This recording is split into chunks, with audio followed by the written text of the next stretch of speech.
Welcome everyone to another webinar by YaSemosEuropes, this time in a fantastic sunny day here with weather warm here in Brussels. No, not really.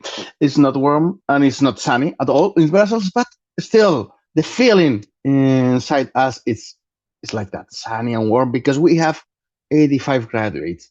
After more than 6 years without a call, without a notice for 85 graduates, we got it.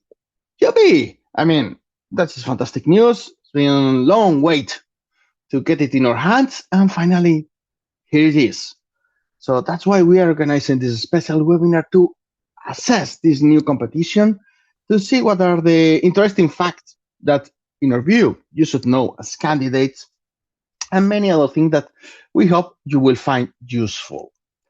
So to begin with, we will focus only on this competition, 85 generalists/graduates. Remember, some people call it generalists, myself many times. So if you hear me talking about generalists, it's graduates, 85 graduates.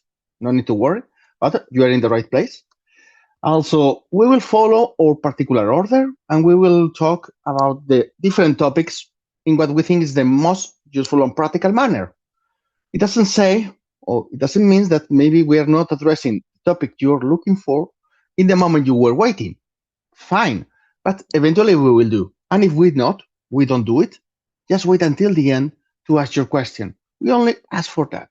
Just be a little bit patient to get your question solved. We promise that if we need to stay longer to answer your questions, we will do with pleasure. That's our only request from your side. Okay, and of course, the PowerPoint that we are using today and the video will be available in our YouTube channel and in our blog. So don't need to worry, no need to do a lot of screenshots or take a lot of notes, because everything will be available for you afterwards. With this, let's start. And yes, of course, my name is Íñigo Cruz, and I'm part of the YaSemosEuropes team. I will forget to present myself. So how we are going to see that? So we will see the things that you should know first. Then the new portal, I think it's important we talk about that. Maybe several of you already, or all of you know it, but maybe some of you don't. That's why we think it's important to stop for a few minutes to talk about this new single candidate portal. But also we will talk about the organization of the test, some elements that you should be absolutely aware. Of course, we will talk about the test, all the 4 parts in detail. The scoring system, yeah, it's a bit particular, so better to know it in advance. How long is the process? Yeah, also we will talk about that. And there's a bonus. We want to share with you our first impressions on the new platform, the top platform for the exams. We tested with a building competition, EPSO tested. Candidates went through the process, and we also took a look at it to know a bit more how it operates. And of course, we will end talking about how we can help you further, clear, and your questions. So let's go for it. Let's go for the adventure. So the things that you should know. Remember, this competition is for all profiles. I'm a lawyer. Can I apply? Yes. I'm a physicist. Can I apply? Yes. I'm a philologist. Yes. I'm a translator, interpreter, human resources expert, researcher in biology. Yeah. All of you, provided you have a university degree of 3 years at least. That's the condition. With a big but, all of you need to go through the same process. So EPSO, for this competition, they don't care if you have 0 days of working experience or if you have 20 years of working experience. The process is exactly the same for all of you. So please don't consider yourself special if you have 30 years of working experience in top companies. If you want to apply to this process, it's the same for you that for the just graduate fellow who wants to apply. So with that in mind, another element that we want to share. We have here many stories or information about the potential number of candidates. Say 50,000, 60,000, 80,000. I mean, every time it's a kind of, let's see if we can put even more candidates on the competition. Nobody cares. Honestly, I mean, you shouldn't care at all about the real number of candidates. Why? Why is so? Because it's going to be more difficult. It's going to be, they're going to increase the threshold of difficulty. Yes and no. Experience tells us that if you work well, if you do your part, you put some effort on this competition, you do things right, you don't make silly mistakes. I mean, silly mistakes. I'm not saying a big, very complex question or task that you fail in some parts. No, no. Silly mistakes. How many member states are in the European Union? 30. No, we are 27. Oh, but sorry, I mix this kind of mistakes. So if you don't make those silly mistakes, your chances are there. That's the reality. There is a lot of seats in this competition for the reserve list. We're talking about almost nearly 1,500. So the proportion, the initial proportion, means that even if you are, let's say, 50,000 candidates, it's 1 among 35, 40 candidates. Remember that in the original competitions, the proportion was 1 among 100. And still, believe it or not, in the old times, we managed to help candidates to pass with those odds against them because they did the things properly. We helped them to do, not to make silly mistakes. So that was the thing. And that's what the lesson we learned. Silly mistakes equal failure. No silly mistakes equal to success, to eventually getting in. So preparation is key. Not making silly mistakes is fundamental. That's it. And also remember that many candidates will do silly mistakes. They won't prepare out all, or they won't even show up. If we take into account the latest numbers presented by EPSO in their webpage for the building competition, 30% of the candidates, they didn't show up for the exam. 30%. So imagine of 50,000 candidates, let's say a number, 15,000 won't be there to take the exam. That's a good start, right? So chances are there, chances are real. So believe in yourself, provided that you do the work. I mean, this is not a question of only believing, it's a question of working hard and getting results. With this said, other element that you should be aware. If you fill in your application and this is a complete application, you validate it, you will be invited to the exam. So please don't think that everything is done because you are invited to the exam. No, it's simple, it's automatic. Application correctly done, you are invited. Yes. The exams most likely will be in one day. And it's unlikely that you will have chance to change the date unless there is a justified cause for that. But I mean, I got my exam on Friday 13. I don't like Friday 13th. Can I change it to another day? No, you can't. I'll talk a bit later about dates, but please, for the moment, it's for your exam thing is one day. That's it. But the results and everything will come at the end. So you're taking the exam in 2 months' time, to say something, and you are getting the results in 1 year time, not earlier than that. Whatever it is the result, either you fail, you pass only part of the exam, but you are not eligible, that's to say, or whatever other reason, you get all at the end. You will use the new platform. In case you look at videos or advice or recommendations related to the old platform, although many times they are still valid, they have continued valuable information. Remember, the platform will be different. It's the new platform called TAO. And general conditions to participate are very simple. I mean, it's lovely because you have these conditions about being national, fulfill your military service, or the requirements for the duties concerned, character requirements for the concerns, and you have the knowledge of 2 official languages, C1 and B2. By the way, language 1, C1 could be your native language. So, my case, Spaniard. Okay, I speak Spanish. I may assume that I got a C1 in Spanish, so that's enough. I hope you are understanding my English, so it means that I got enough for a B2. So that's more than enough. I got 5, 6, 8 languages. Fantastic. Just choose 1 and 2. That's it. You don't need more. Only 2.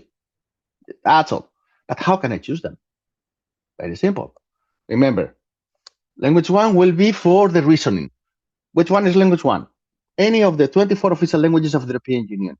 Okay, but then what is language 2? Any other of the 24 official languages of the European Union, provided it's not language 1. Can I choose Hungarian and French? Sure. Can I do Spanish and Italian? Absolutely. Can I do Estonian and Finnish? Yeah, perfectly valid combinations. Can I do English and English?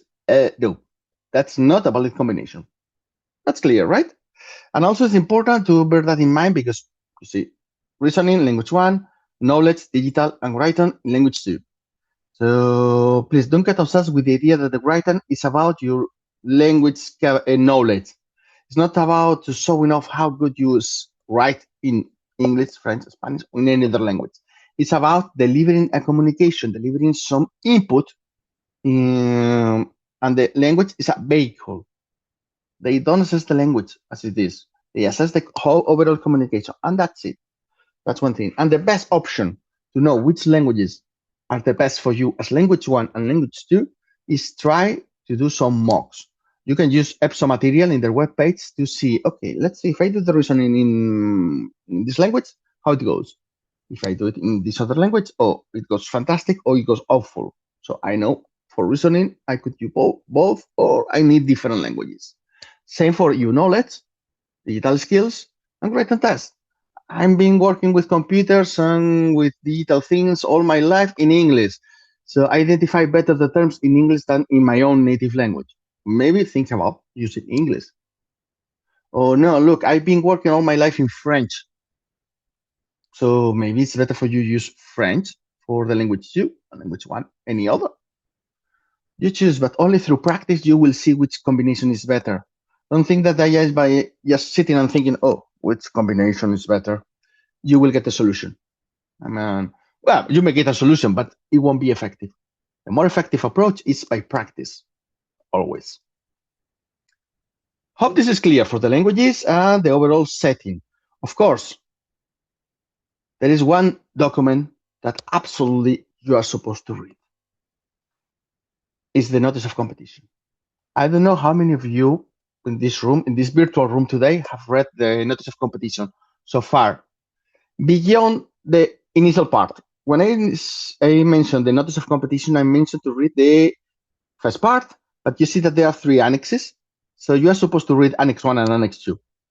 In the case of Annex 3, you just read the lines, the rows in the table that fit for your country and your education to be sure that you fulfill other criteria. You don't need to read the whole table.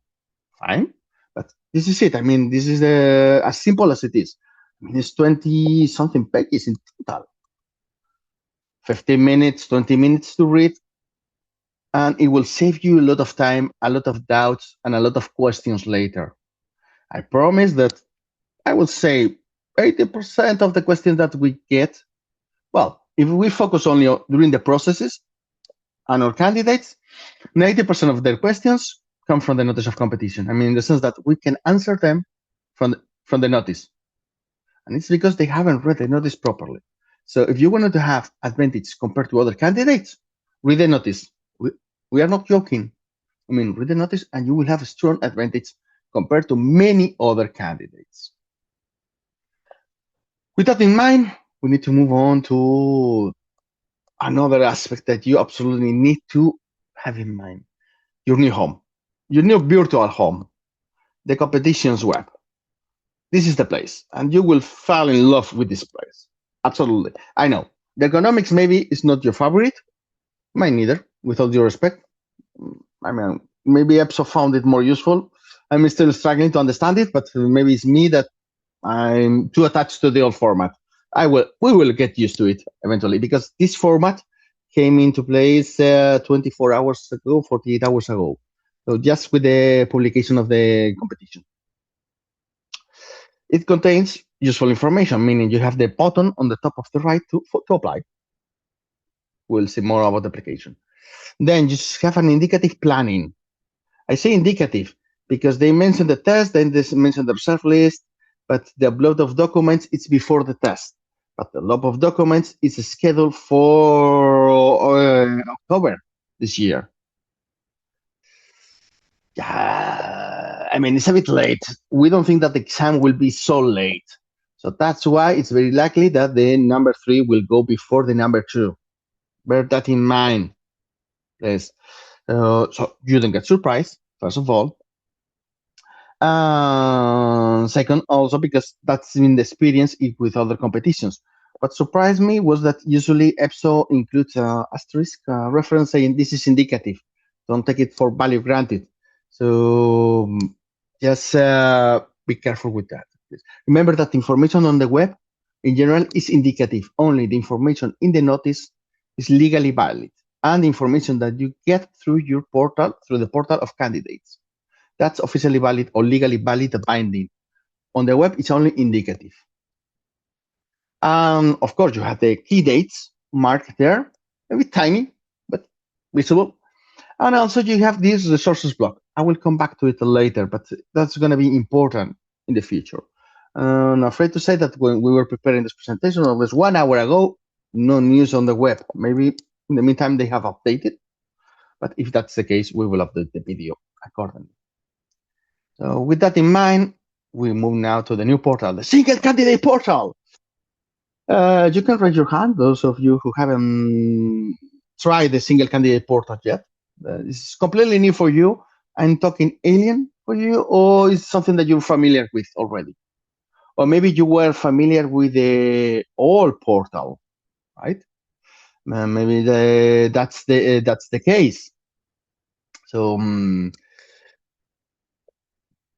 first thing that I want to insist, if you had a profile in the old portal, in the old EPSO account, forget it. For this competition, you need a new profile in the single candidate portal. But wait, I cannot have 2 profiles. According to EPSO, you cannot have 2 profiles in the same portal. Same portal. So you can have a profile in the EPSO account and in the single candidate portal, 1 and 1. That's possible. And for this competition, you will need it. Okay. So this is important to remember.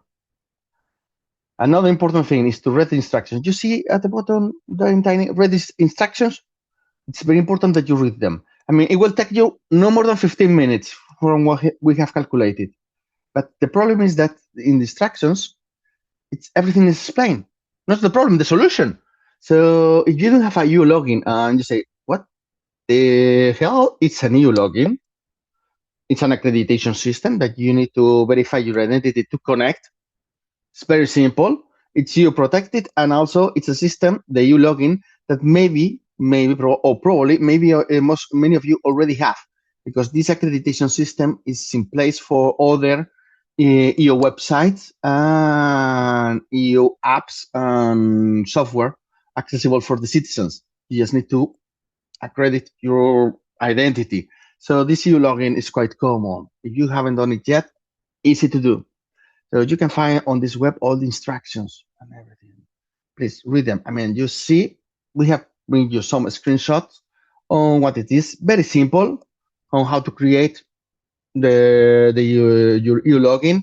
I think, truth to be told, EPSO has done a good job explaining all these aspects on how to create your single candidate portal profile and your EU login access.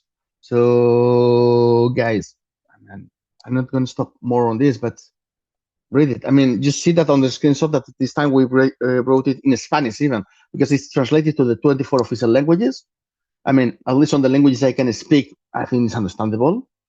For those who speak any European language and have detected errors or issues, let us know so we can inform other candidates about those issues and also EPSO. But otherwise, I think it's good information, valuable information that it will help you to create the profile. So I just put it all this here for your knowledge and reference. So don't tell us that you didn't know or nobody told you. At least we did.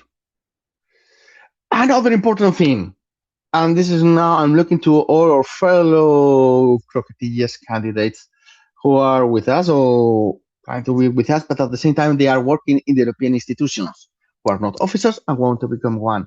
Remember to read this warning. It's important because EPSO is now quite keen in alerting all of you about this. If your contract is ending in a period of 18 months, that is the maximum framework given by EPSO for this competition, It doesn't mean that they will go to up to 18 months, but they give themselves this time, just in case, to play safe, to let you know that it's better if you create a different profile using a different email, because the profile, the you login and everything will be connected to one email.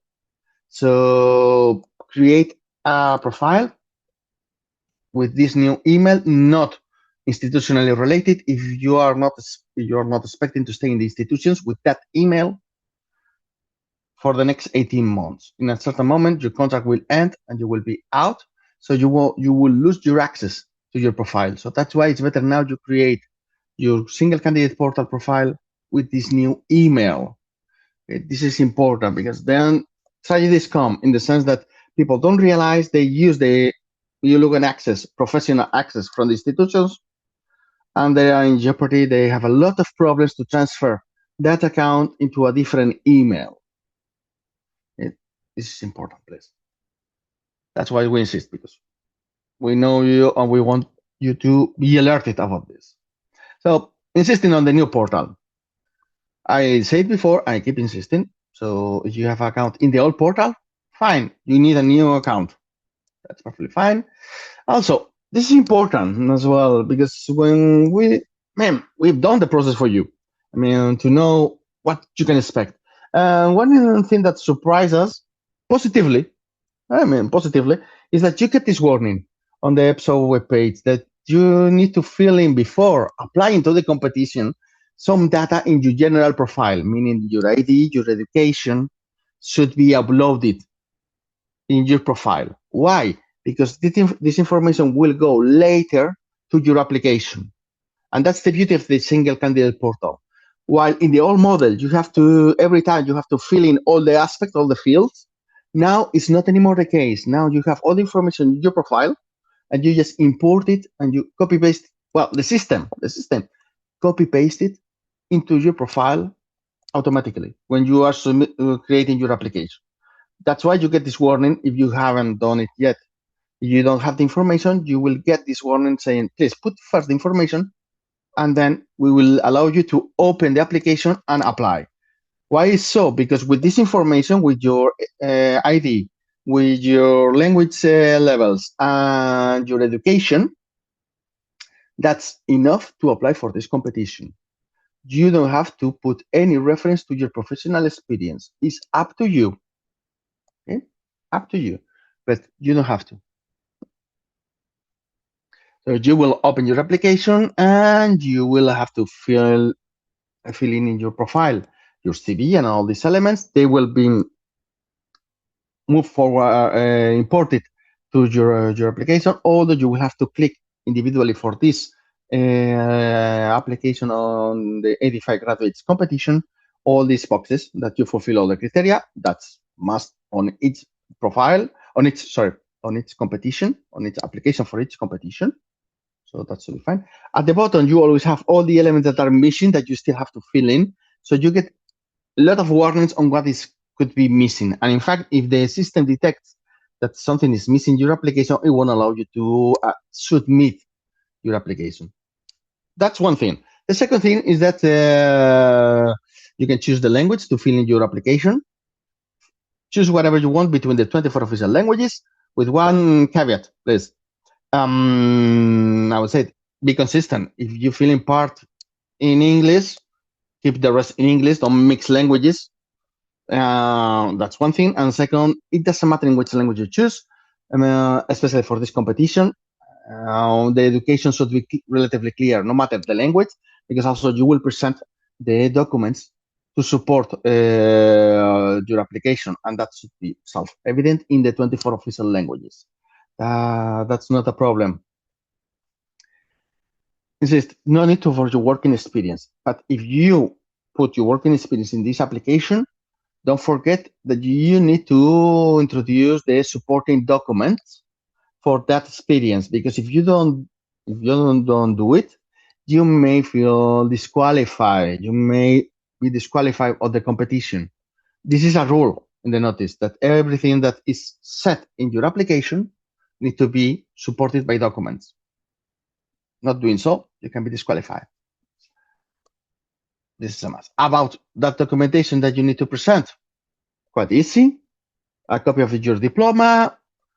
If it's not from a if it's from a non-EU member state, you need to legally validate in a member state, and also be sure that the number of years are clear from the information you provide. That's why you will need a letter, certificate, or equivalent evidence. Because if you just present your diploma and the diploma doesn't say anything about the length of your studies, they don't know, and they are not looking for that information on the internet. They need to have it in their hands. That's why it's important that, but if the information is clear, in your diploma, they say, Mr. or Miss X, who is a laureate in the studies of international affairs. These are studies of 4 years with X number of ECTS credits, blah, blah, blah. Well, that's clear. I mean, so just check that the information is clear. No, don't give it for granted. That's all.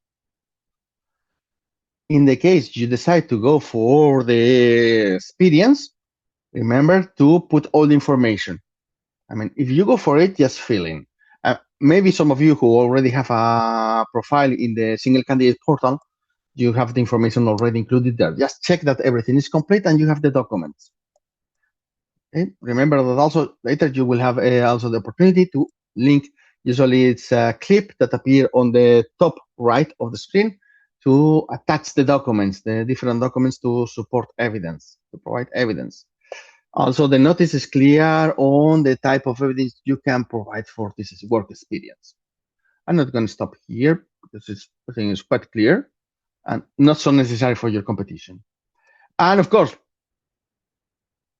yeah, last but not least, you think or you thought that you have escaped of these famous questions about how your experience and background match the competition, why are you interested in to apply, or what is your contribution to the EU, or what are your main strengths?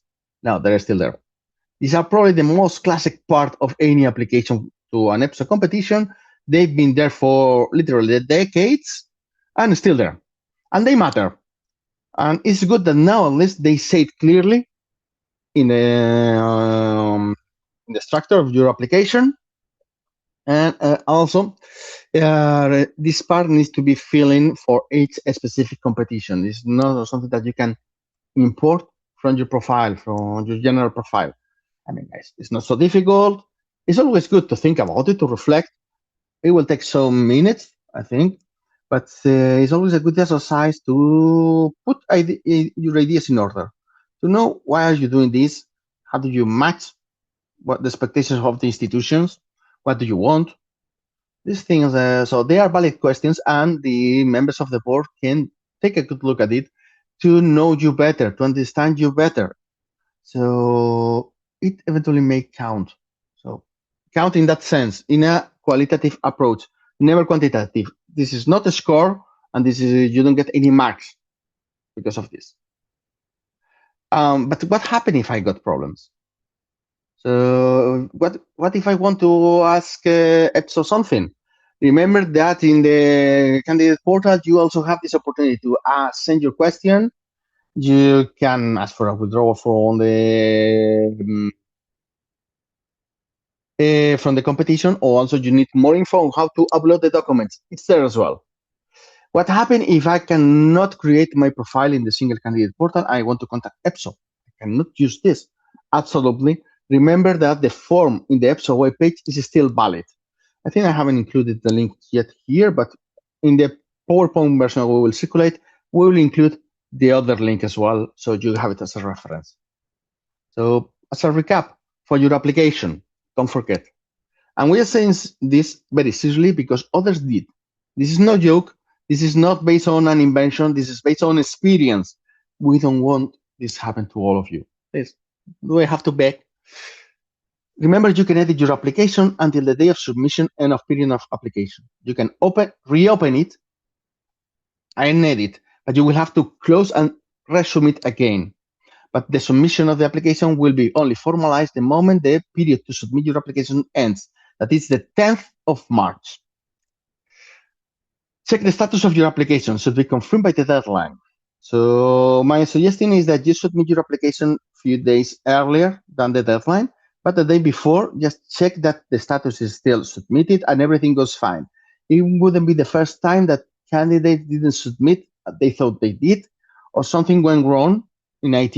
Don't ask me what, but something went wrong, and they have to submit in the last minute because it was not done. So please don't risk a heart attack because of that. But it's important to remember, although you can touch your application before the submission and before the end of the period, to submit, once this is done, you cannot touch it. The only thing you can do is upload documents to the different parts, the different academic background, work experience in your application. That's the maximum. Don't think that you will be able to edit or to change anything in your application beyond adding new documents. This is important. For instance, in the new documents, remember that this competition includes a warning that you can get your degree until the 30th of September of this year. So even if you are studying now, this is still a valid competition for you if you are finalizing your studies this summer. Insist, if you add any working experience, provide the evidence. Don't invent, don't think, well, nobody will care if I put this and then I forget to submit my documents. No, you may be refused to continue in the competition. It will be up to the board to decide this. Okay, with this said, let's go to talk about the organization of the test. Important, one day. But based on what EPSO has said so far, they may take different days to organize the whole competition. Meaning, if you are 50,000, keeping the name it was given by the EPSO director a few days ago, that they are expecting, maybe they will examine 10,000 every day. So the Monday to Friday. Also, the notice of competition includes a warning about booking. That is on the next slide. Now I mention it. So the point 2, about the testing, they say, if and when instructed candidates must book a test appointment following instructions received from EPSO, the booking and testing periods are limited. So it may be the case that there will be different dates and you will be allowed to choose. That's a novelty because on previous competition, it didn't happen.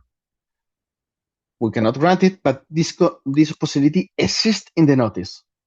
So just for your knowledge.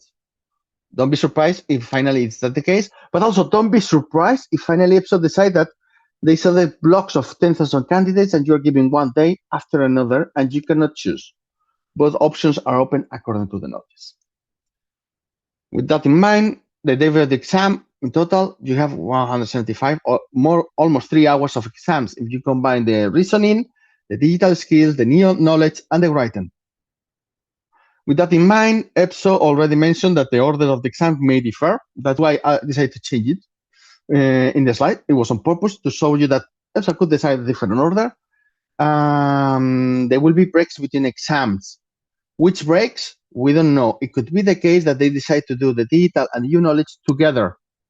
So they only create 2 main breaks between the reasoning, digital EU knowledge, and then second break with the writing. That's a possibility that we see. Stay alert for the instructions. New platform, long-awaited competition. So we expect that it will take some time to get this info from EPSO more clarity. And especially until they don't know how many candidates have applied, they won't give any clarity on this organization. And it will depend clearly on the logistics and the number of candidates. Okay. This is what I mentioned before.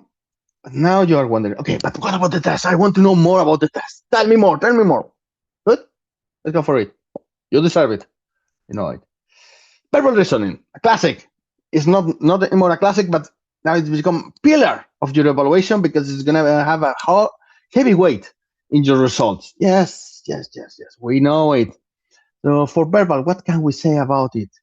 Most important thing, don't get overconfident. Most of you will do or will take the verbal reasoning in your native language. That's very common case. Our advice, it's not about your knowledge on the language. It's about how you use the information carried by the language. The language is a mean. It's a transport system. It's a platform. It's not an end by itself. So don't get overconfident. Don't be very careful on that part, because verbal is by far the test that is, if you allow me the expression, killing more candidates lately. On the reasoning, people are, no, I'm afraid of a numerical, no, abstract is so good, and then they fail in verbal, and they are surprised. Not surprised anymore. EPSO has increased the difficulty that have made the verbal reasoning the big wall in the competitions. So get ready for a difficult verbal. So, and you will need. Remember, it's about reasoning. Verbal reasoning is not about language. Numerical, classic. Don't panic and you will do fine. The platform, the new system, it's a bit limited in what you can do regarding operations. I know you will prefer to have some pen and paper to do all the maths and your own calculator. You are not allowed. You will have to do everything on the screen. You will have a scratch pad on the screen where you can take notes, and you will have a calculator, very simple calculator. We will see few details in the bonus part at the end. So please, just be careful. Prepare for that. Panic is your worst enemy, and this is not about at all about mathematics. You know how to multiply, divide, add, subtract. You know the rule of three. That's more than enough mathematics to pass this exam. It's about reading the problem and knowing which operation you are supposed to perform. You want to know more about the example that you see on the screen? Just click on the link that you see at the bottom of the slide, and you will see the solution. We already have it on our YouTube channel. And about abstract, very simple. You have a logic, design with drawings, with signs that you need to follow and decide which is going to be the next series. As simple as that. Language is not a factor. You don't have to do any math, but it still is reasoning in a different format. The logic of the three tests is the same reasoning with the three different formats. Again, here time is your worst enemy. You only have 1 minute per exercise. So if you don't panic, you will do perfectly well. But if you panic, I promise that you will spend 10 minutes in one exercise. While if you keep calm, you may find an exercise that, oh, I don't know how to find the solution. I move and I skip to the next one. And you may end having 9 out of 10 because you skip the difficult one, the panicking one. Because sometimes EPSO does that. They put exercises that are more complex than others. In abstract and numerical, I think it's pretty obvious that there are a couple of exercises that usually are above the average of the rest of the exercises, just to force the panic on you. If you manage to move on and don't over focus on them, you will be perfectly fine. You can still score 18 points, more than enough. You only need 10 with a combined result of numerical and abstract. So I wouldn't say piece of cake, but guys, it's not so difficult as you may think. So with that, just remember, get familiar with your environment. It will be peace. It will give you calm. Calculator doesn't have the answers. Not for the verbal, not for the abstract, neither for the numerical. The calculator is a mean to get the final result. You first reason, and you think first. You choose your path, you choose the logic, you choose the operation that you need to do, and you calculate. So that's it. Think first, then you choose to calculate. This is about reasoning and panicking. It's your worst enemy. I mean, we've seen it in many candidates. Many candidates that at the end they panic it and they fail. But on the contrary, we found candidates that, oh, I haven't prepared myself. I haven't really studied or practiced with exercises, but I'm calm. I'll do whatever I can. They did, and they passed. We've seen so many times. So please keep calm and do it great. That's what we can give you. On the written, or the written test, or EUFTE, or European Union Free Text Essay. Forget the word essay. It's quite misleading, please. I mean, because especially, maybe in English, not so much, but for instance, in Spanish or in French, essay is more a discursive thing in narrative text. In the sense that you need to elaborate ideas, concepts, more, or kind of brainstorming, and structured brainstorming sounds, it's associated, say. While here in EPSO is a task, a communication task. It doesn't have so much of brainstorming. It's about communicating effectively through the different anchors that you see there. If you want to know more in detail about the EUFTE or the reasoning test, please visit our other videos. I don't want to stay too much time today here on this part. Otherwise, we will get into 6 p.m. But it's very simple because for the written is you will have your document 2 weeks in advance. So you know your field of expertise because everybody's on the same situation. They get a document and that's all the information that they can use. Even if they are experts on the topic, they cannot go beyond the document.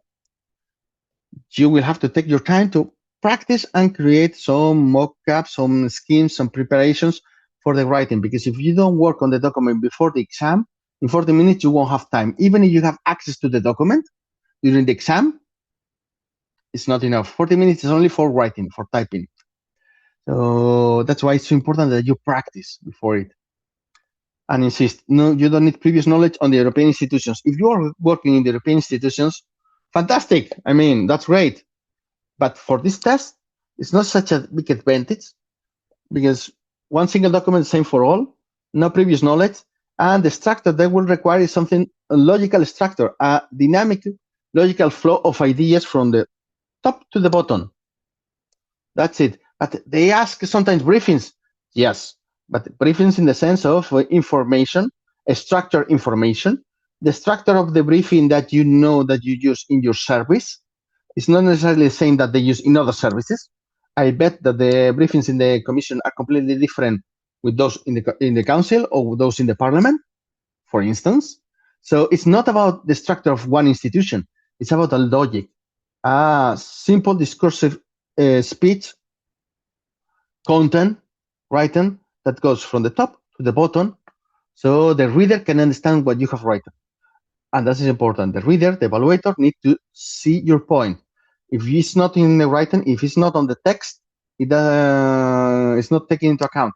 No. With this sentence, the reader will understand what I'm trying to say. Is that clear? Is all the information needed there? Because if the reader needs to put on the side, they need to put knowledge or input on the side to understand your input, doesn't count. Just be careful because these are very common mistakes. I mean, our experience correcting exercises and viewing exercise from candidates is that the main failure is always the lack of structure and the fact that it doesn't make sense for someone who hasn't read the document before. And the evaluator, in principle, is someone who is reading fresh your document, nothing else. That's for the written. But what about the digital? Yes, this is important. There, you see the framework 2.2. This is in the notice and it's linked in the notice. So you need to go to this one. I'm saying this because, for instance, lesson learned from our site, in the latest webinar that we did a few weeks ago, we mentioned that since November last year, there is a framework 3.0 issued by the Commission. But apparently, EPSO has decided that this will be the one, the Digital Conference Framework for Citizens 2.2. So, but I already started to study and to analyze the 3. Not big deal, no problem. Don't worry, don't panic. I mean, the difference is minimal. The structure is exactly, I wouldn't say exactly, but it's more or less the same. It's only that in the 3.0, they have enlarged the content a little bit, specifically, or mostly on the area of artificial intelligence and with further examples. So you can use also the document 3.0 to help you to dig it further. But content-wise, the script of content, it's here in the version 2.2. But remember one element, not all the information is in there. I mean, don't take that guide as the single document to study because the questions themselves, the content, the real knowledge will be outside. They only put the headlines, so the main topic that you are supposed to be familiar with. And this is an example. When information on data literacy, what do you call a software needed to access the internet? This example provided by EPSO. Do they have this information in the guide? Somehow, yes, indicated, but not necessarily the pure information. So remain open. Use the guide as a departing point, but check other sources to complete the information and to be sure that you cover all the chapters that appear on the guide. Okay. On the positive and bright side, 40 questions, 30 minutes, more than enough. Experience tells us that for these 40 questions, 30 minutes, you will need 20, 25 minutes. No more than that. Usually time is not an issue. Okay. So hope this is clear for the digital skills. And now we go for the knowledge exam. Knowledge. I'm referring in general, before going in particular. So, because this is a common trend in all the knowledge or multiple choice exam that we have seen so far in EPSO, with the new model, 2023 model, and also with both the old and the new platform, 30 questions for 40 minutes. No, I think that is it's 30 minutes now. Sorry for that. In any case, average time for the candidates to do this exam is 20-25 minutes for the knowledge. Again, time is not an issue. In principle, if you're wondering about the content, EPSO freezes the content the day the notice is published. This is the common rule applied by EPSO for all the competitions, even for you. So if tomorrow the European Union announces a new package, regulatory package on X field, forget it. It's not your problem, and it's not going to be part of it. That's on the overall. Yeah, we know it's broad. In other competition, also it's been broad knowledge that you needed. Here is the institution's policy and its history of the European Union.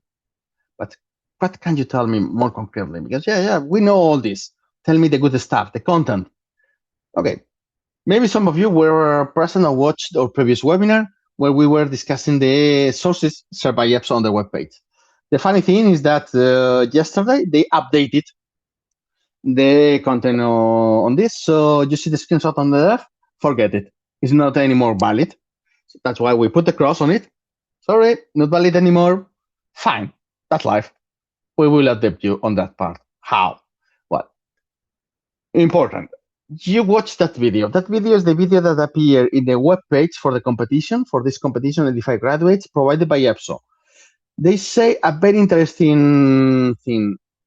In 2 months ahead of, 2 months ahead of the exam, they will share a study guide for the EU knowledge. Really? How is it going to be this guide? It's going to be long, short, indicative, complete? We don't know yet. They announce it. It's supposed to be in the 24 official languages, but this is, take this as an indicative information. This is a video made for explanatory purposes, so it's not legally binding by EPSO. But it's true that the notice, and that's the important thing. Sorry, I didn't bring the capture, but you can look at it in the notice. They mention that they will publish the resources to study this exam in the EPSO web for the competition. So we think that this is accurate, that the intention is accurate, and they will deliver. That's the important thing. We say that the information is indicative for the video, but for the notice, it's true that it's not indicative. It's a factual. So that's why they will deliver. When? We don't know. But 2 months maybe is too short. How can I start earlier? Yeah, through the means available on the website. And now we are going to comment. This is part of them. There's a second slide. Don't panic. So we mark it by typology, because the first thing, it's good to see that EPSO has learned from experience, and they noticed that some of the documents that they were sharing were not good at all. I mean, honestly, they were relatively poor for your needs as candidates. So I think that now they are much better. And why we are saying that? Because most of the documents that appear there are the ones that we already previously shared with our candidates for studying, saying, guys, these are good stuff, study it, it's useful.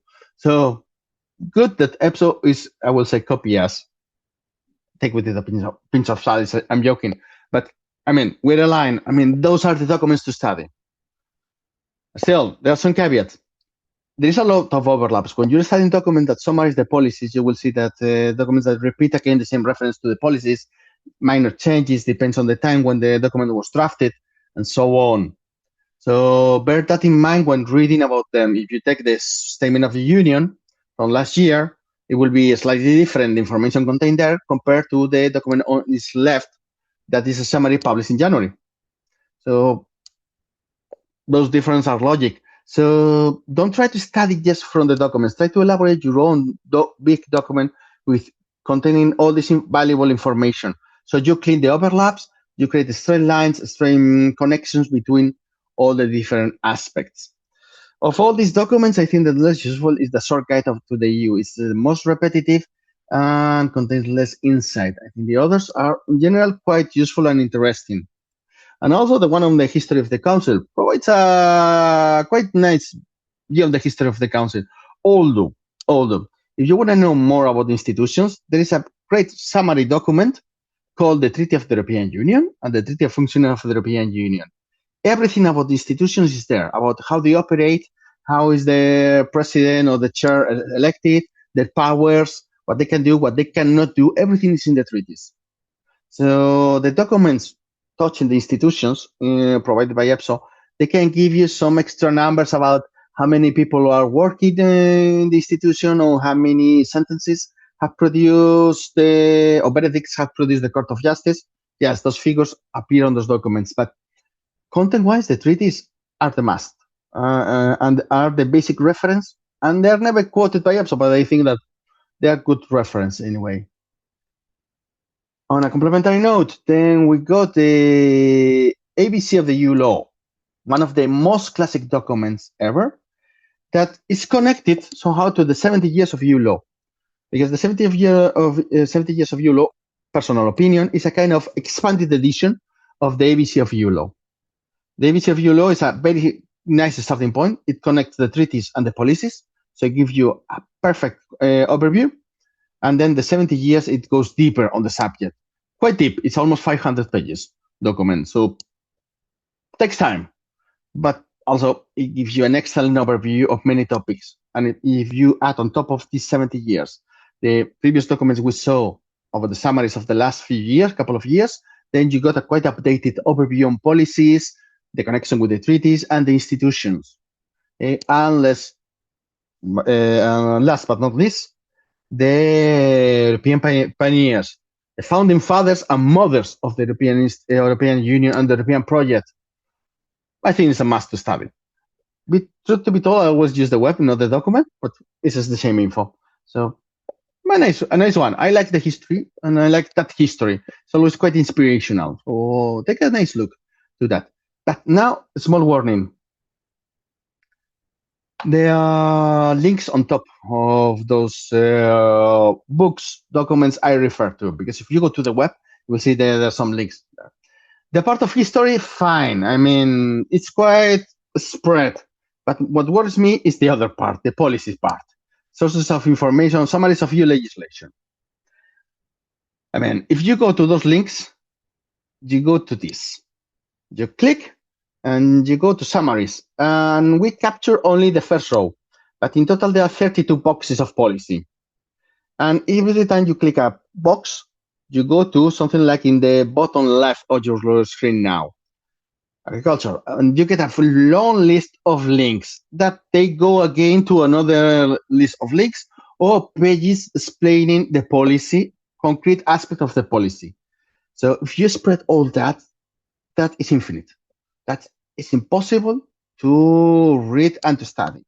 So common sense apply, guys. I mean, at this point, it can be helpful to complete some information if something is not clear about our policy, but I wouldn't go through all these links at this moment because you will spend quite a long time. I think with the previous documents, you have more than enough to start preparing the multiple choice until the EPSO document becomes available. And so, or advice, your decision. Yes, our single advice is on this is common sense apply, and for that, our recommendation. Up to you. You are free. We have shared all the information with you, so you can take a decision. And then, how long is the no? Sorry, the scoring. The scoring is I mark it only the document. So how is it going to be the competitions evaluated? This is important to remember. Is that understandable? It's not. Probably some of you are panicking now, saying, "What the hell is this? What they saw this and so on?" Right? So, yeah, very simple. You have the weighting in the preliminary combined score that is just to select who's going to get corrected the writing part. Remember, this is a quite common practice in EPSO competitions. They only select a limited number of exercises to be corrected, to be writing exercise to be corrected, because it takes ages to correct the writing. It takes a lot of time, and we are talking about thousands of candidates, so they cannot correct the writing to all of you. Sorry for that. So that's why. But also give us a good hint on with this way that it reminds us that we need to pay special attention to all the different tests. All are equally important, and we will prove it numerically. So the combined score before this correction of the writing part. You see, you get the result in verbal, minimum 10, and you get multiplied by 0.4. That's the 40%. New knowledge, same thing, up to 30 points, multiplied by 0.3. And the digital, again, 40 questions, multiplied by 0.3. So maximum score you can get 29. That's it. I mean, if you get the maximum score 29. And they will establish a ranking with the candidates who got 29, those who got 28, and so on, getting lower and lower and lower until they get up to 2,235 candidates. Wait, what happens if the threshold is 20 to say score? They are in total, counting the candidates who got 20 points, we get 2,500 candidates. EPSO, the board of the competition, can decide to get all of them on board to correct the writing. They not disallow that. If they are all in the same level of marks, EPSO can decide to bring all together. It's not that only half of those who got 20 get in, the other half out. No, they will decide to bring all on board, meaning that they will have more candidates to correct the writing.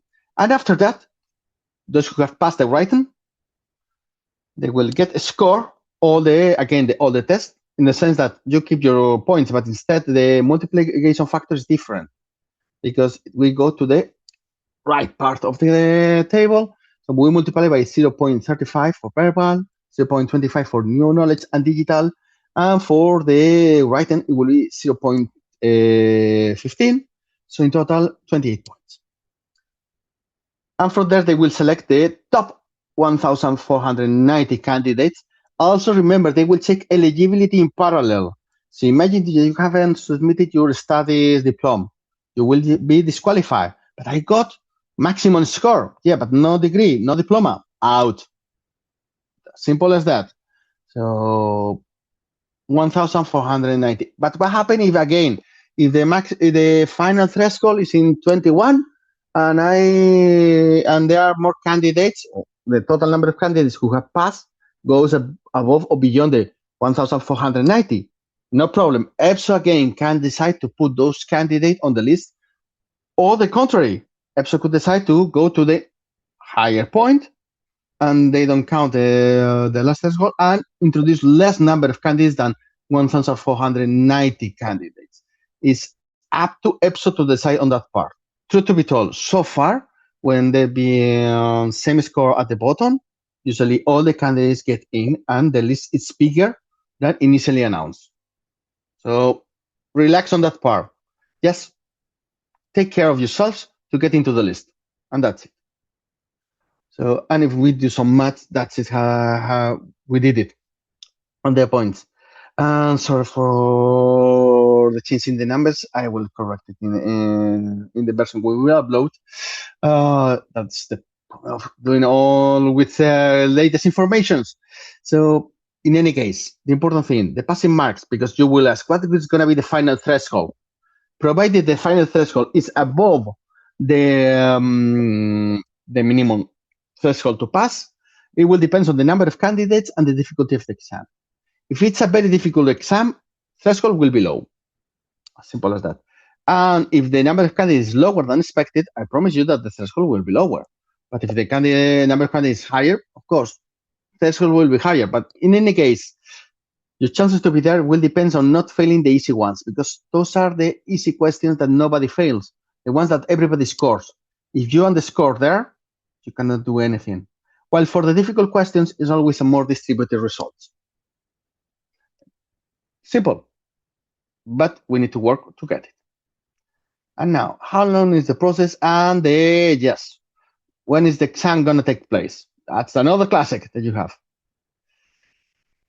So I told you already the 2 months in advance. So it could be that from now on, EPSO decides to publish the document this afternoon or the week after.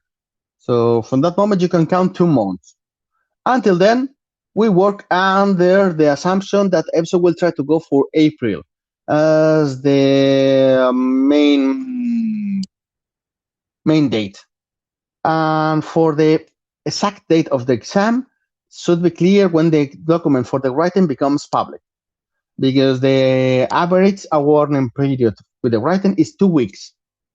While for the EU knowledge, could be 2 months, who say 2 months, 2 months and a week, 2 months, 2 weeks, up, down, not. But for the writing, that's clear. It has to be around 13, 14 days. So on that moment, you get the writing published in the web, because it happened in building that they got the document published and then they got the confirmation on the date. So we will know the exact moment. We work on that assumption April. Could we take the exam in May or June? Yeah, that could happen. Absolutely. But if I were a candidate like you, I will prepare myself for the worst case scenario. So I will prepare well in advance. So considering April, so I not get surprised if the exam is finally in April. But if it's finally in May, June, okay, I got extra time. I know what can I reinforce. Super. And then for the corrections verification of the exam, at least 6-7 months. So we're expecting that EPSO will try to end the year with the results of your competition, provided your exam takes place in April, no later than May. If the exam takes place later than May, then we are talking about the results in 2027. That's why also EPSO mentioned the 18 months period in your exam. And then the selection process for the institutions in the interview. We don't want to focus now on the part of the interview, on the your position in the reserve list, for one simple reason. You need to take care of being on the reserve list. Once you're there, we will do webinars, and of course, to all our candidates, we organize particular sessions, special sessions to help them on how to get out of the list. And that's it. But first, do things step by step. Get into the list. And then think about how to get out of the list to become an officer. One step every time. If you try to do both at the same time, you will probably fail, because you are splitting your resources, your capacity, and your competencies. That part. And we are approaching the end. Bonus track! Comments on the new platform. I don't know what you have heard. Probably you have checked some forums and some inputs, and you have panicked because candidates complain a lot on the new platform. True, they complain. Absolutely agree. We ran a survey among our candidates when they took the building competition, and we have detected that most of them, they have issues, true, but overall they could finalize the exam. They could take the whole exam. So only a minor fraction, but it's still always relevant, because the moment that one candidate cannot take the exam because of technical failure, it's a tragedy for the candidate, and we understand that. But overall numbers, we tend to agree with the numbers mentioned by EPSO that say 9% of the candidates who tried to take the exam couldn't finally take it. So the number, we think, is more or less accurate. That's why we mentioned that the system, the TAO system, is in beta phase. It's still learning. And I think the building competition has been a very useful lesson on things that need to be improved to get ready for the challenge of your competition. It's going to be huge. So main problems came with launching the new tool, the new app, and in taking the exam. That was the main problem. The rest, once it was properly launched, things work smoothly. But I think the starting point was the most problematic. The interface tend to be quite basic. Also, the calculator is rudimentary. It's a screenshot from the calculator, what you have on your left. So you see that very basic, no memory. Although this is the key for percentage, although I never use it, but yeah. So, but still, what we saw is that panicking was the worst enemy of the candidate in the sense. Of course, platform gives you some problems at first, so you get nervous. This stabilize you, and then you get to it, and you have your head is still passing around because of the problems, and then you get an exercise in front of you difficult, then you panic. Not good. But what we think with the new platform, that could be a case that the logistics increases slightly the chance of getting into a panic mode. So be sure that you train how to keep calm and not enter into a panic mode. So you need to go enter into a zen mode to do your best. Also, there is a limited visibility between the calculator, the screen, and the problem, and the scratch pad. So it depends what you are using. If you're using your laptop, if you're using an external screen, it's possible, but only one screen, laptop close. Be sure that it's large enough to keep the three things, or you know how to set the interface so you can see all the parts at the same time in case you need it. And for the written, when you're practicing and training, for the moment, the interface is pretty basic, like the old times with the old platform, Prometric and TestWeek at the beginning. So no copy paste at all. You don't have that opportunity, the luxury. Maybe for your competition, this will be implemented. I can't tell. But at this moment, prepare yourself for a scenario where you cannot copy paste, neither inside your document, neither from the document to your document, from the source document to your document. No copy paste, no editing. So just keyboard inputs, no shortcuts, no Control X, no Control Z, no Control whatever. No. You will have visible the document, the source document, but in principle, you don't need it. I mean, you're supposed to know it already well in advance. Okay. So just bear that in mind, because this kind of thing can affect your performance in the exam, but also the way you need to train in the coming weeks and months for the competition, especially in the copy paste, because I know this is a tendency by the candidates. I've seen it, to copy paste from the source document. They feel safe, it's useful, save time. Not anymore, guys. Don't think about it. And even if you make a mistake while drafting, be sure that you detect it first and you rearrange your text earlier. Because otherwise, you cannot copy paste and rearrange the paragraphs later. It will be messy. It will take time. And you only have 40 minutes. 40 minutes fly. So with that in mind, just final comments on how we can help you further. So far, I expect that it was useful. I see on the chat a few questions. So I will try to address them now, but just small reminder. Remember that you have still plenty of free webinars and materials in our web, in our blog, and of course, YouTube channel. So that we organize reasoning trainings, study groups, and workshops. More particularly, on the free elements, you have them, all of them. If you go to our YouTube channel and you like our videos, remember to click like to the videos for the algorithm and all this stuff. We really appreciate you if you click. It's helpful, and it's for free for you, guys. No big deal. Of course, you can join our WhatsApp channel and Telegram channel to keep posted of all our updates that we share with you. Competitions, useful info for you. We don't spam. We try to publish just what you need, and that's it. And then about how we can help you further on our trainings. Of course, we have the self-study formulas that probably you may have heard about. So do you want to go your own rhythm? You want to do, I'm independent, I want to do my thing. Perfect. We got for you knowledge, for digital skills, for the writing, for the reasoning. Up to you. Different formulas. Reason tests. You want to practice with verbal, rather difficult ones. I mean, it's not me saying, it's not my colleagues, it's by the candidates. They always blame us. Guys, for God's sake, your reasonings are almost impossible. Yeah, sure. But we want you to get into the exam and you get the job done. No failure, no problem. And since we have implemented this level of difficulty and went through these trainings, things are running quite smoothly to our candidates. So we are proud of them. It's an opportunity. Then the multiple choice for the EU knowledge. Of course, we have compiled many resources, free resources that we just shared with you before. So those are free access, but also we have our study guides. We have more than 1,200 questions, and we keep increasing. In fact, that's the old number. We now have even more, but we keep the old number, and then we surprise you with even more questions, all of them with their own explanation, with their own feedback. and also with our own methodology to study all these fields, because we know the area that you need to cover is huge. So we try to help you with that, and also with our commitment that we will update these questions and our questionnaires and materials according to the EPSO guide when it becomes available. Of course, if it's not available, we do what we can. Miracles takes a bit more time.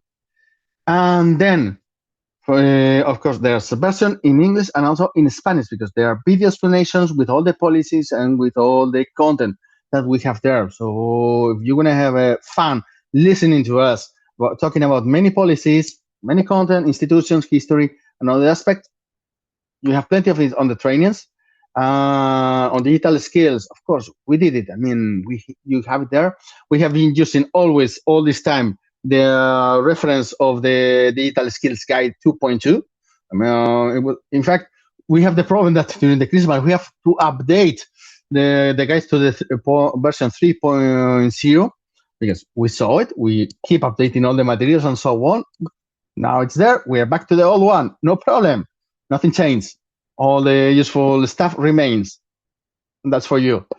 Yep. Same also with video explanation and content. You choose the language, English and Spanish. Although in the future, I must say that we may bring some novelties regarding languages, and we will announce them, because maybe we will have new languages added to your offer. And then on the written test, what can we say? Well, or all but new formula, because we have improved all the exercises. We have created a new material, so you can practice yourself for the writing. But do you correct my exercise? How do I know if I'm performing well or not? Because you have a very detailed analysis at the end of each exercise. When we shared with you what are the aspects that we were waiting to see in your exercise, and what are the aspects that you are expected to cover, and the elements that you shouldn't do or you shouldn't go through.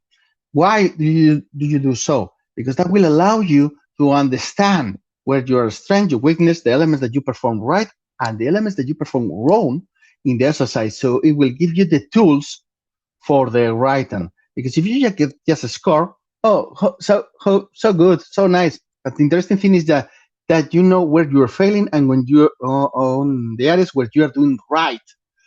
Knowing this is power. Knowing this, you get a strong advantage when performing in the writing, because you master it. And this formation, if you are in the AD5 graduates, it's perfect. But also, if you're planning to go for a specialist competition, it's also useful, because even if the document will be related to your area of expertise, still the challenge of performing 40 minutes, short period of time with a document that you were given, it remains the same. So structurally speaking, it's the same thing. Then, so content on the writing, I'm not going to stop there. I already mentioned. And of course, last surprise, we are reopening our study groups. The good news for the previous candidates that all our previous groups were full. I mean, they were completely crowded, and we appreciate and we thank you, all of you, for the confidence and trust. And now, because you are demanding it, we are getting a lot of emails. We are opening a new group. You will get further information when you receive the link to the video recording of today's session, and also you will see it announced in our channels. We will open the registration next week for those study groups, and we will start on the week of the 16th, 20th of February. So get ready for it. I mean, if you're interested, don't hesitate to contact us, to write an email, and also to follow us on our media, because we will announce there. And one last advice, I would say it was done by our president. It's not exactly our president. It's kind of a joke that we have to finalize, that only your work matters. I mean, the picture is a kind of a funny ending, but the sentence is not. I mean, for any competition, only your work matters. I mean, there are no miracles. There are no shortcuts. Whatever you do is what matters for a competition. If you do things right, results will come. Maybe it takes a bit more time, but they will come. If you don't work, I mean, don't expect miracles. They won't come by themselves. So don't blame EPSO if you don't do anything. I mean, if the platform fails, hopefully it won't be the case, then you can blame them. But I mean, just jokes aside. Now I'm moving to your questions. That is the important thing. So let me go through the chat, but also, if you want to open mic, feel free to do it. We won't upload the questions part from your side if it's open mic. So you can do it orally if you want. Just raise your hand. Otherwise, I'm going to Alberto. Say, do this localization the only ones when you could work if you get a job offer? You are in the Brussels, Luxembourg, Strasbourg? No, no, because the notice of competition mentioned the institutions, the European institutions and agencies. So, and the agencies are distributed all across Europe. I know by your name, I may assume that you're a Spaniard. So remember, the opportunities to work in Alicante, EUPO agency, Sevilla, YSE, or Madrid, Barcelona, communication offices are not very big. Are not very big because they are already crowded. They have a lot of Spanish presence, so meaning that we have a over presence in the entity, so we cannot enlarge much our presence from the perspective of the distribution of staff. So it's difficult. I wouldn't say impossible, but if you are planning, and any one of you, to join the institution just to work in your country, unless you are Belgian, it's difficult. It's very difficult. Not impossible, it can be, but also it will be limited for a period of time. Remember, this is mobility and you will be invited to move. So the idea of working eternally in your home country, whether it's Spanish, Spain, Italy, Sweden, Finland, can be limited. Please bear that in mind.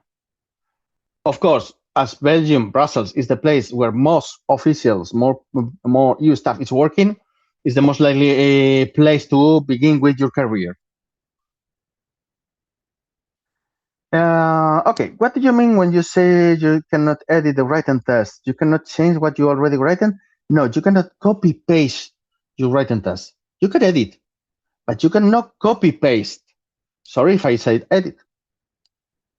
It's possible to work, and also when I say edit, I may refer as well to the fact that you like to put bold, underlines, bullet points, and so on. No, all the features are not available. It's possible to work in the EU Delegation External Action Service. Yes, in principle, it's part of the institutions, but the External Action Service gets most of their staff from member states. The diplomatic corps sends quite a lot of staff. The Spanish National Diplomatic Corps, they send a lot of staff to the External Action Service, whether they are seconded, transfer, with different categories. So the External Action Service is quite a different animal in terms of hiring, but it's a possibility. And also they have run their own processes. Maybe there will be one that they will be dedicated to them later this year. EPSO announces something on international, but also advice for a friend. If you check the numbers, the European Commission has more people working abroad, outside the European Union, than the External Action Service, because the delegations, they are split between the Commission and the Commission staff and the External Action Service staff. So think about the ECO and some other DGs that they have a lot of staff outside. If you're interested in international career, don't focus only on the External Action Service. Then once you join the institution, you have joined an international service, you can always move take advantage of the internal mobility to go to the External Action Service. Why not? Small tip or advice. Is it still a rule not using your corporate laptops for the exam? Yes, that rule exists. And with the new platform, that's it. I haven't tried it myself. I haven't asked anyone if they use the corporate laptops for the competition. But with the new platform, I would avoid using it just in case. So, but in principle, the information from EPSO is that with the new platform, TAO cannot work in corporate laptops. Same as it happened with the previous platforms. It's true that for the commission, from the commission side, it was still possible to use the corporate laptops because the platform test week was the same for internal and external competitions, but that was exceptional. So, okay. When we managed to be on reserve list, our application will not be as solid as interesting as those from the other candidates, right? Depends what information you upload. and how you update your profile. So as simple as that. I mean, don't think that the process is over once you are on the reserve list. Once you are on the reserve list, it's a new process. Limited on only 1,480 candidates, and that's it. Okay, so, well, we were well beyond time, but I think that you found it useful. Hope you like this webinar. We will share the information with all of you, and we stay in contact. Hopefully, we will look forward to see you again on the next webinar and on the next occasion that we meet virtually or physically. So, see you then. Bye.